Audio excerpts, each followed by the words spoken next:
До декември во пробна употреба се очекува да биде пуштен експресниот пат Штип-Кочани, најави денес министерот за транспорт и врски Благој Бочварски.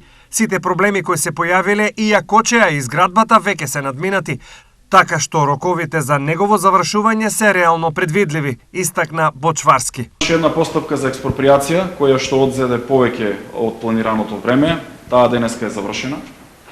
Овој експресен пат е со преку 92% прогрес на работите и нашите очекувања се дека во текот на месец декември веќе ќе можеме под времен режим да го пуштиме во сообраќај. Таму се вршат сите градежни работи во моментот, граѓаните и тоа го гледаат. Новиот експресен пат А3 Штип-Кочани е со вкупна должина од 28 километри, за кое што се издвоени средства во висина од 18,2 милиони евра, обезбедени од ЕБОР.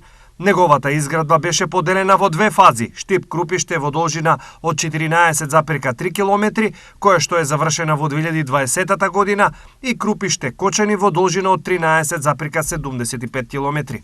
Со изградбата на втората фаза од експресниот пат кон Кочани, целосно се комплетира патната инфраструктура во источниот дел на државата.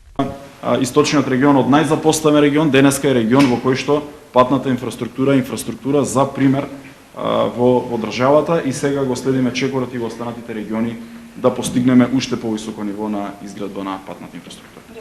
Претходно се инвестираше во изградба на експресниот пат Штип-Радовиш, како и на регионалните патишта кон Пробиштип и Делчево, а се работеше и на реконструкција на патните правци кон Пониква и Лесново.